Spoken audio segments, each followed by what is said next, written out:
Mes chers nouveaux abonnés, mes chers abonnés, mesdames, messieurs, peuple congolais, chers membres de la diaspora, individuellement et collectivement, du nord au sud, de l'est à l'ouest et au centre, tant au niveau civil, politique, intellectuel, militaire, spirituel et religieux. Je vous informe que le futur ou l'avenir, ou plutôt l'après Denis Sassou Nguesso, qui se dessine, est tout justement dans le passé et le présent qu'on ignore. Et pourquoi? D'abord le passé.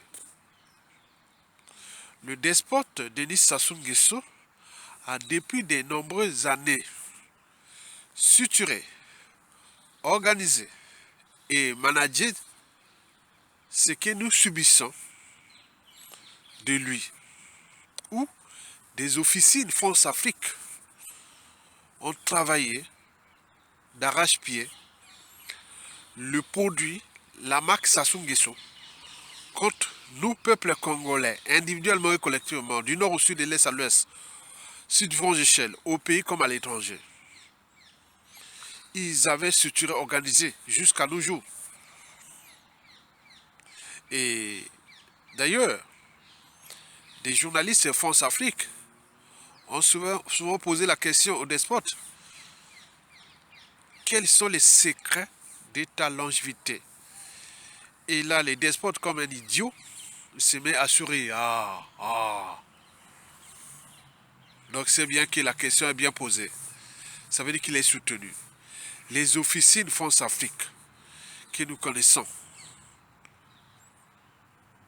avaient structure organisée. Et gère jusqu'à aujourd'hui le despote Denis Sassou Nguesso. Je vous ai parlé de la France-Afrique des 11 accords. La France-Afrique des cellules africaines de l'Élysée. La France-Afrique du Quai d'Orsay. La France-Afrique des intérêts privés. La France-Afrique des formations Lucifer. La France-Afrique des intérêts militaires, géostratégiques de la France. En fait, Sassou, c'est une pièce maîtresse. Vous savez que dans une machine, il y a toujours une pièce maîtresse. Lorsque vous la perdez, la machine ne marche plus. Donc c'est pourquoi nous avons préparé Sassou Nguesso depuis la nuit des temps. On nous gère comme des indigènes esclaves et comme du bétail humain. Regardez dans une ferme d'élevage. L'éleveur sait bien comment gérer son bétail. C'est comme un entraîneur d'un match d'une équipe de sport. Il sait que celui-là sera l'allié, celui-là sera le remplaçant, celui-là point. C'est comme ça qu'il nous a géré. Sassou Nguesso et la France-Afrique. Donc le passé est là. Sauf que la France-Afrique est une organisation. Vous savez que toute organisation, qu'elle soit État, entreprise ou association, a durée de vie limitée. Il y a des États qui ont existé, qui ont disparu. Associations, entreprises, pareil. Et la France-Afrique, c'est pareil. Dans le contexte actuel. Et la France-Afrique se sentant en danger, parce que la machine ne marche plus, au regard du contexte politique, géopolitique et géostratégique à l'échelle déjà de notre pays, à l'échelle France-Afrique, à l'échelle continentale et planétaire. Donc, il faut changer de méthode, de paradigme et autres. C'est ce que le Big Boss actuel de l'Élysée, Emmanuel Macron, l'a très bien compris. Que, bon, ben, là, Sassou Nguesso devient de plus en plus avarié, périmé et autres. Il n'est pas seul. Mais comme nous sommes dans la stratégie de l'anticipation, je parle de la France-Afrique, des gens d'ici. Et donc là, Emmanuel Macron vient de mettre en place un nouveau processus de la conservation ou de l'entretien de la France-Afrique, ce qu'on appelle les coups d'État préventifs. Macron est passé des coups de... Macron, c'est lui qui vient d'innover ce qu'on appelle les coups d'État préventifs. Avant tout, depuis De Gaulle, en passant par Pompidou, jusqu'à Mitterrand, Chirac, Nicolas Sarkozy, François Hollande, la plupart de leurs coups d'État contre nous, l'Afrique, contre nous, nos pays, c'était toujours des coups d'État réactifs. Donc il y a un despote ou un dictateur, comme ils appellent, bon, ben, à un moment donné, bon, il ne correspond plus à leurs intérêts et on l'enlève. Ou peut-être il commet une erreur, on l'enlève. Parce que le système France-Afrique, c'est comme de la mafia. Vous trouverez tout dans la mafia, sauf la sortie. La plupart du temps, les gens qui viennent servir la France-Afrique, la plupart du temps, ont perdu leur vie. Bon, on peut perdre la vie, bon, ben, quand on est mort, bon, ben, c'est fini. Mais surtout, ce qui est plus grave, c'est que la plupart de ces despotes, ils perdent la raison, la liberté, la dignité, la conscience et l'honneur. Si vous perdez votre liberté, votre dignité, votre conscience, l'honneur et la raison, c'est pire que la mort. Donc ces gens-là, les despotes africains, là, la France-Afrique, ils sont rien. Ce sont des morts vivants. Et autres. Et il y a autant de gens qui veulent encore continuer à servir là. Comme on a vu au Tchad, Kaka. Comme on a vu au Gabon, au Liguingema. Donc ils ont encore de la matière. Malgré les dégâts occasionnés des deux côtés, du côté des résistants de la France-Afrique et ceux qui servent la France-Afrique par la France-Afrique. Mais ils sont là. Il y a un problème. Il y a un problème. Donc le passé nous rattrape. Sassou est au crépuscule. Mais les gars de la France-Afrique, ils cherchent à changer de paradigme, c'est-à-dire changer Saint-Paul par Saint-Paul. Et inversement. Ce qui s'est passé au Tchad, aujourd'hui au Gabon. Et dans la situation du Gabon, c'est ce qu'on appelle les coups d'État préventifs. Vous voyez qu'on commence à lancer des fatwas contre les pions, les pièces maîtresses, les opéreurs de la France-Afrique. Que toi, ça va finir mal, hein? On a dit, bon, bientôt, ça va être au Cameroun, puis au Guinée équatoriale, et puis au Congo-Brazzaville. Ils vont partir, hein? Donc, on commence à aller, bon, ben, c'est fini, quoi. Vous avez servi, vous êtes des nègres de service. Si on vous chasse, qu'on vous tue, et qu'on vous fait, qu'est-ce que ça peut faire? Un esclave n'a pas de droit, n'a que des devoirs. Les Sassou Nguesso et tous n'ont que des devoirs, ils n'ont pas de droits. Donc ils ne sont pas au stade de la citoyenneté, sinon ça se saurait. Ils ne seraient là pas là à comploter contre leur peuple, contre leur pays depuis la nuit des temps. Donc la situation qui se passe au ce moment-là, c'est-à-dire la France-Afrique est rentrée dans ce qu'il appelle les nouveaux paradigmes, je ne sais pas, des coups d'État préventifs. On a vu ce qui s'est passé en 2021 au Tchad. On l'a assassiné. Il dit début parce qu'il avait faussé un peu. Voilà, on l'a dit, bon, tu as un cahier de charge de la France-Afrique, il faut toujours tempérer. Si tu fais un faux pas, tu es éliminé. Il est arrivé au Gabon, pareil. Au Gabon, ben, Ali Bongo va dans les côtés des anglophones, il commence à dériver, voilà, donc à un moment donné, bon, nous avions de la matière. L'ennemi du noir, c'est le noir lui-même. L'ennemi de l'Africain, c'est l'Africain lui-même, parce qu'il existe une certaine mentalité noire ou africaine, excusez-moi, qui nuit gravement à l'évolution du continent noir. On aura toute la matière. Donc nous savons là pour démasquer cette matière-là. Ce qui se passe ce qui s'est passé au Gabon.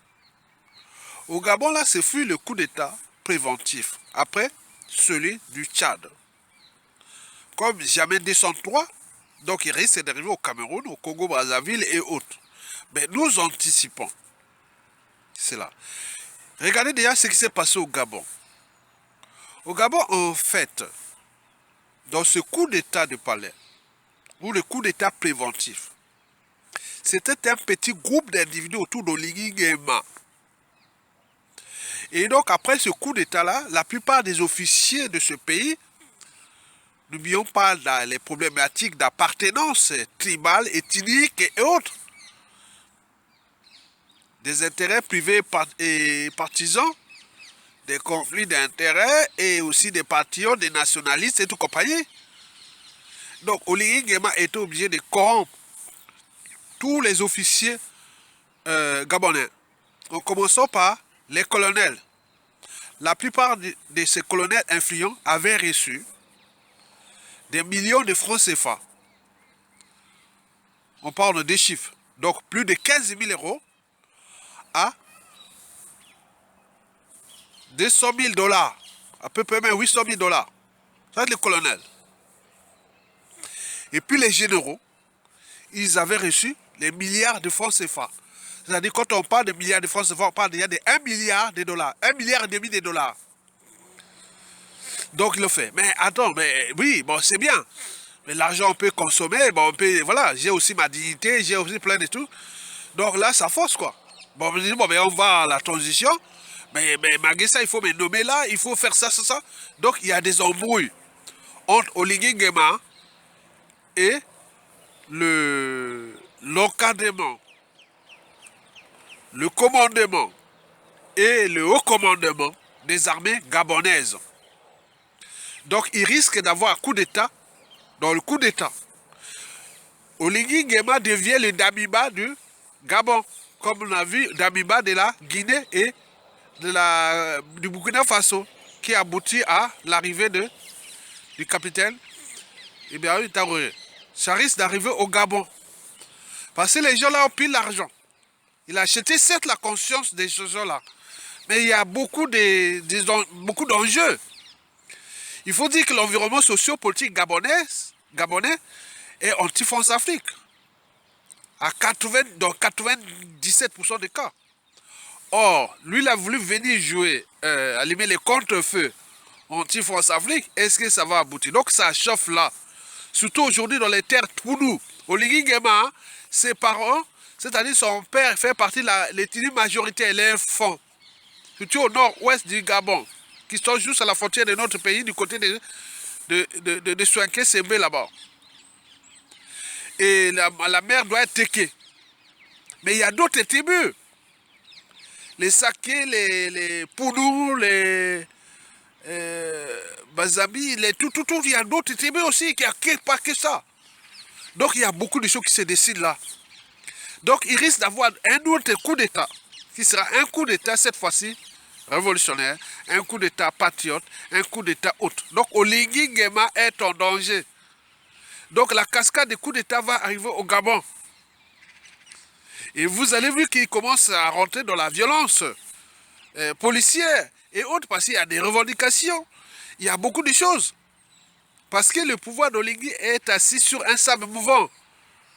C'est un château de cartes qui ne va pas durer. Mais s'il va aller dans la transition, qu'on va organiser les élections libres et transparentes, ok. Mais s'il va dans l'intention de devenir le nouveau Néron tropical du Gabon, ou le log du Gabon, ou l'opéra du Gabon, ou tout, il ne va pas aller loin. Mais pire chez nous, puisque la France Afrique lance déjà les facteurs contre Sassou Nguesso. Attention, tu vas partir. Mais il faut se dire que nous, il y a les dérèglements politiques et militaires dans le Nord. Et dans la Kivette. Il n'y a pas que les Mochis, il n'y a pas que ce clan-là. Comment la France Afrique va-t-elle structurer, organiser et manager un coup d'état de palais? Mettre qui? Qui? Un à quoi? Aller trahir Mokoko? Aller trahir le peuple? Aller trahir un Kouyou? Un Dega Lima? Un Teke? Un Bagangoulou, encore un Mochi, autre, au regard du dérèglement politique et militaire, de tout ce qui ces dégâts-là, du contexte France-Afrique. Donc, il risque d'avoir des cascades de coups d'État. Puisque les gens d'ici, ils ne peuvent plus changer ce qu'ils ont décidé. Ils savent bien qu'il faut passer au coup d'État préventif. Ça passe ou ça casse. Mais vous aussi, vous devez vous préparer que ça passe ou ça casse. Des coups d'État, la cascade des coups d'État qui risque d'arriver. Ou Sassou va être dégagé, ou mort, ou tout ce qui va arriver là. Mais il cherche à mettre un du clan, ou de la cuvette, ou du Nord et autres. Il va travailler pour qui? S'il travaille pour la Force Afrique, il est certain qu'il y aura les cascades des coups d'État. S'il travaille pour le clan, si c'est un membre du clan autre, il est fini. Puisque de toute façon, il y a des contentieux historiques dans le sud et dans le nord. Il y a des dégréments politiques et militaires dans le nord et dans le sud. Dans la cuvette. Mais comment vont-ils travailler ça au moment où la Force Afrique est décidée à changer de paradigme par les coups d'État préventifs qui, plus ou moins, ont marché au Tchad et au Gabon, même s'ils sont dans la merde, mais qu'est-ce que ça peut faire? Une colonie est faite pour être exploitée. Que vous soyez dans la merde et autres, au moment où les affaires marchent de la France Afrique, il n'y a pas de souci. Il dit Demi Kaka et Onigingema jouent le service minimum. Qu'est-ce que ça peut faire? Et si on fait ça au Congo, ça va arriver. Donc, je suis là pour vous rappeler que les jours à venir risquent d'être problématiques pour nous. On ne sait pas s'ils ont trouvé un pion dans le sud. Les dispositifs militaires sont dans le nord. Ils vont trouver un garde du sud, ils vont le placer et on va monter les nordistes militaires pour faire un autre coup d'État. Vous voyez? Donc, là, nous sommes dans la situation où tout peut se déchaîner dans notre pays, puisqu'on a laissé faire. C'est pourquoi je dis que le futur, c'est tout le passé, le présent que l'ignore. Donc, dans le contexte actuel, où la France Afrique ne sait plus à quel sein se vouer au Congo, au regard du dérèglement politique et militaire dans le Nord et dans la Kivette, les problématiques des prisonniers politiques, dont le général Jean-Marie Michel Mokongo, le ministre André Okobi Salissa, et les intentions, les intérêts des uns et des autres, la soif du pouvoir et autres. Une tribune Boshi qui est déjà souillée, avariée, il va chercher quoi? Donc, il faut qu'il trahisse. Il vient là, bon, écoutez, je vais foutre en prison tous les membres du clan qui ont volé, qui ont assassiné et autres. Au moins, il pourra laver l'honneur déjà des clans et des Boshi et penser à l'avenir. Que cette tribune ne sera plus souillée à volonté, à vie. C'est ça le problème. Mais est-ce que ça va arranger les affaires de la France-Afrique? Certainement pas. Et donc, vous êtes là dans l'ADN, c'est que vous vous soumettez et que vous travaillez dans l'ordre Force Afrique qui prend de l'eau à l'échelle continentale. Mais dans le sud, il va trouver qui?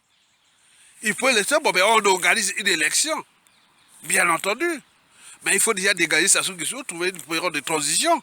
Mais celui qui vient de là, il va certainement pas dire, bon, ben, écoutez, la Force Afrique et le clan Sassou, les Boshi, les nordistes là, qui nous ont tués comme des lapins, et on fait comme d'autres parlent de paix, beaucoup même, j'entends même dans les médias sociaux, la paix comme en 1991-92, ça nous arrive à la situation aujourd'hui. Ailleurs, il n'y a pas de paix. La justice doit d'abord passer. Après les conciliations, après l'éducation, après la politique sociale, tout, c'est un processus. On ne vient pas comme ça dire oui, la paix, on peut crier la paix, et un tordu vient et voilà, vous êtes perdus. Ceux qui ont crié oh, la paix depuis le coup d'État. Et beaucoup ont perdu leur vie, hein, depuis le pays même de la diaspora. Il n'y a pas de paix sans justice, sans réconciliation et conciliation. Donc les commissions vérité et réconciliation. Il n'y a pas de paix sans politique sociale, économique et autres. Il n'y a pas de paix sans éducation. Il n'y a pas de paix, point. Donc nous sommes là dans la situation où il risque d'avoir des cascades, des coups d'État au pays. Puisque nous avions tout compris le système France Afrique, nous avions tout compris le contexte actuel. Les Congolais d'aujourd'hui ne sont plus les Congolais des anciens, les marins Ngwabi, jusqu'à Kolela et fils. Et n'oublions pas les Mokoko, les Okobi Salsa, les Matianjo qui sont dans la naïveté totale et qui vont dans la France Afrique comme on rentre dans un moulin. Et après, pour sortir, c'est fini. Vous ne pourrez plus sortir. Vous sortez soit les pieds devant, ou vous êtes vidé de votre énergie. Donc vous devenez rien. 0,0%, 4000 balais. Donc jusqu'à combien de temps encore? Mesdames, messieurs, peuple congolais, chers membres de la diaspora, donc faites attention, nous risquons de vivre une cascade de coups d'État. Sassou Nguesso a eu le temps de tuer tout le monde dans les différents contextes politiques, géopolitiques, géostatiques et forces d'Afrique, des années 80 jusqu'à nos jours. Et tout est en train de se chambouler. Les médias réseaux sociaux sont passés par là. Le nombre de victimes est tel que, si on ne fait pas attention, nous avons aussi le nombre de bourreaux. Et donc la force africaine ne sait plus à quel sein se vouer pour placer un autre pion à l'échelle de notre pays. Au regard de l'état de crise qui règne au niveau du pays, l'état de crise sociale, l'état de crise politique, l'état de crise géopolitique nord-sud, l'état de crise patriotique, l'état de crise, etc. Donc, la solution, nous l'avions donnée, on met tous les moyens pour dégager Sassou Nguesso, penser à l'avenir. Déjà l'avenir du clan, pour éviter les défis permanents. Que Sassou a pu faire ça contre nous, mais pourquoi pas moi? Pourquoi pas vous? Pourquoi pas elle? Les défis permanents, évitez-là au niveau de la cuvette. Que entre nous, déjà la cuvette, les Bochis ont fait ça au Kouyou, au Makwa, pourquoi pas moi aussi contre les Bochis, etc. Il y aura toujours un tordu. Ne soyez pas des naïfs. Ce que Sassou a fait au Makwa et au Kouyou, ça risque de tomber sur les Kouyou, les Bochis tôt ou tard. Et n'oublions pas sur l'ensemble du pays. Pensez à la géopolitique nordiste et sudiste. Qu'aujourd'hui, nous portons ce karma-là qu'on a fait du mal à nos frères du Sud pour protéger un despote, un ennemi commun, un étranger qu'on nous avait placé là par la France, qui cherche à placer un autre profit douteux. Et nous sommes là comme des moutons en train de regarder. Non, certainement pas. Donc prenons conscience de nos signaux d'alerte pour éviter cette cascade de coups d'État. Et c'est pour cela que nous devons nous unir à travers les différentes officines qui chacun joue son rôle, soit mettre en état de nuire Sassou Nguesso par tous les moyens disponibles. Et à ce moment, regrouper autour des fils et d'une fille de ce pays pour construire une transition politique de réparation. La priorité serait d'être dans la rue. Pour que, voilà, Sassou ne peut plus tuer aujourd'hui 10 000 personnes, mais qui peut mettre les gens dans la rue aujourd'hui, avec tous ces résistants, dissidents et autres qu'il a déjà tués à l'échelle du pays ou emprisonnés. Et beaucoup sont à l'étranger. Mais donc l'insurrection devient problématique. S'il y a insurrection, ça sera dans un contexte, il faut dire, bon ben, il peut y avoir un destin. Mais la géopolitique est là. Suivez ce qui va se passer en République démocratique du Congo, à tout instant, mais également au Gabon.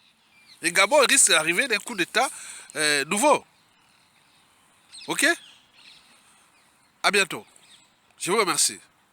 Bon vent au peuple congolais. Et partagez et likez, suivez les conseils des 10 fils de ce pays. Pour prévoir. Avancer, c'est prévoir. Vous avez tout compris? Merci beaucoup. À bientôt. Likez, partagez et soutenez la résistance. Bon vent au peuple congolais.